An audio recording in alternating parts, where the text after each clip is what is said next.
সুন্দৰ আমাৰ অনুভৱ আমাৰ মনলৈ আহিব আৰু এখন সুস্থ সমাজ গঢ় লৈ উঠিব। আৰু তেওঁলোকৰ প্ৰথম যেতিয়া মই তেওঁলোকৰ লগত কথা পাতিছিলোঁ তেতিয়াই জানিবলৈ পাইছিলোঁ তেওঁলোকৰ উদ্দেশ্যৰ বিষয়ে।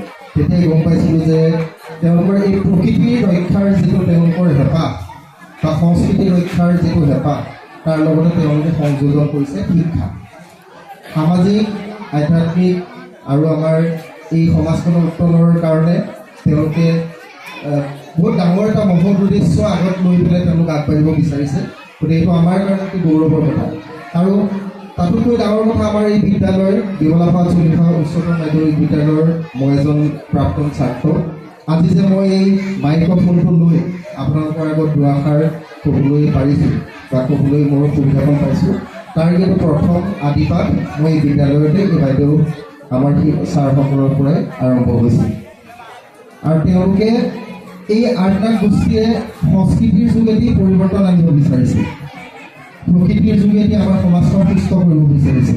এই যি বিশৃংখল পৰিৱেশবিলাক হৈছে, এই বিশৃংখল পৰিৱেশবিলাকৰ পৰা দুষ্কৃতিক নাশ কৰি সংস্কৃতিৰ যোগেদি আমাৰ উঠি অহা প্ৰজন্ম কেনেদৰে সমাজখনক উত্তৰণৰ দিশত আগুৱাই লৈ যাব, ইয়াৰ ওপৰত তেওঁলোকে কাম কৰিবলৈ বিচাৰিছে। গতিকে আমাৰ সমাজৰ এজন সক্ৰিয় নাগৰিক হিচাপে, ব্যক্তি হিচাপে তেওঁলোকৰ এই পদক্ষেপবিলাকক আমি প্ৰত্যেকজন ব্যক্তি, সচেতন ব্যক্তিয়ে আগুৱাই লৈ যোৱা বা তেওঁলোকক সহায় কৰাটো আমাৰ দায়িত্ব আৰু কৰ্তব্য। আজি আমাৰ যি প্ৰদূষণে চাৰিওফালৰ পৰা আৱৰি ধৰিছে, এই প্ৰদূষণৰ ক্ষেত্ৰত তেওঁলোকে প্ৰথম পদক্ষেপ হিচাপে তেওঁলোকে গছপুলি ৰোপণ কৰিছে। বিভিন্ন অঞ্চলত বিভিন্ন অনুষ্ঠানত তেওঁলোকে গৈ গছপুলি ৰোপণ কৰিবলৈ দেখুৱাইছে, মানুহক সজাগতা আনিছে যে গছপুলি এটা ৰুলে কি হ'ব।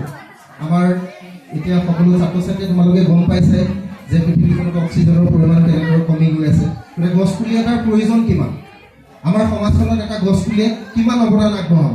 জীয়াই থাকিবলৈ আমাৰ যেনেকৈ ভাতৰ প্ৰয়োজন, অক্সিজেনৰ তেনেদৰে প্ৰয়োজন, সেই অক্সিজেন যোগান ধৰিব। আৰু তাৰ উৎস, সেই উৎস গছপুলি, সেই গছপুলি ৰুবলৈ আঠনাদে আমাৰ ছাত্ৰ ছাত্ৰীসকলক, আমাৰ সমাজক তেওঁলোকে বাদ দেখুৱাই দিছে। গতিকে এইটো সঁচাকৈ এটা সাংঘাতিক ধৰণৰ কথা। তেওঁলোকৰ এই চিন্তাক আমি সঁচাই শ্ৰদ্ধা জনাইছোঁ। তাৰপিছত তেওঁলোকে সংস্কৃতিৰ দিশত, সংস্কৃতি অবিহনে এটা জাতি, এখন সমাজ কেতিয়াও জীয়াই থাকিব নোৱাৰে।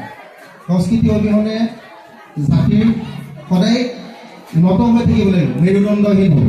গতিকে তেওঁলোকে সংস্কৃতি ৰক্ষাৰ কাৰণে বিভিন্ন অঞ্চলত, বিভিন্ন জেগাত সাংস্কৃতিক কাৰ্যসূচীসমূহ লৈছে। আজি আমাৰ ইয়াতে আমাৰ শ্ৰদ্ধাৰ জ্যোতিল কলিতাদেৱৰ নেতৃত্ব হয়তো আপোনালোকে নিশ্চয় দেখিবলৈ পাব। এই যিবিলাক কৃষ্টি, এই সংস্কৃতি, সেই কৃষ্টি সংস্কৃতিবিলাক আমাৰ মাজত তেওঁলোকে ৰক্ষা কৰিব বিচাৰিছে। তাৰপিছতে আহিছে আমাৰ শিক্ষা। শিক্ষা অবিহনে এটা জাতি, এখন সমাজ কেতিয়াও উত্তৰ হ'ব নোৱাৰে, অতি ধ্বংসৰ গৰাহলৈ গুচি যাব। গতিকে এই শিক্ষাৰ ক্ষেত্ৰত আমাৰ উঠি অহা প্ৰজন্মক তেওঁলোকে শিক্ষাৰ জৰিয়তে, স্কুলৰ শিক্ষাৰ উপৰিও যিখিনি আমাৰ বিদ্যালয়ৰ শিক্ষা, তাৰ উপৰিও আমাৰ আনুষংগিক যিখিনি শিক্ষা, জীৱন যাপনৰ কাৰণে আমাক যিবিলাক শিক্ষাৰ প্ৰয়োজন হয়, কলা সংস্কৃতিৰ যোগেদি তেওঁলোকে সেই শিক্ষা দিবলৈ বিচাৰিছে।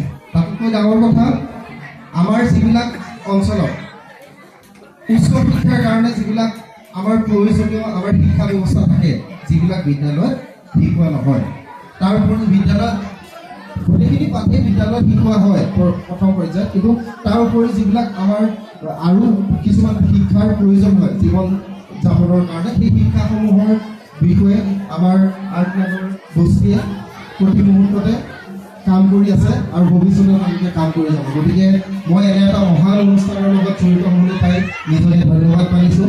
আঠনাদৰ সভাপতি সম্পাদক প্ৰমুখ্যে তেওঁলোকৰ প্ৰতিজন সদস্যক মই কৃতজ্ঞতা জ্ঞাপন কৰিছোঁ আৰু ধন্যবাদ জনাইছোঁ। আৰু লগতে তেওঁলোকৰ উত্তৰোত্তৰ কামনা কৰি মোৰ দুআষাৰ সামৰি মাৰিছোঁ। ধন্যবাদ।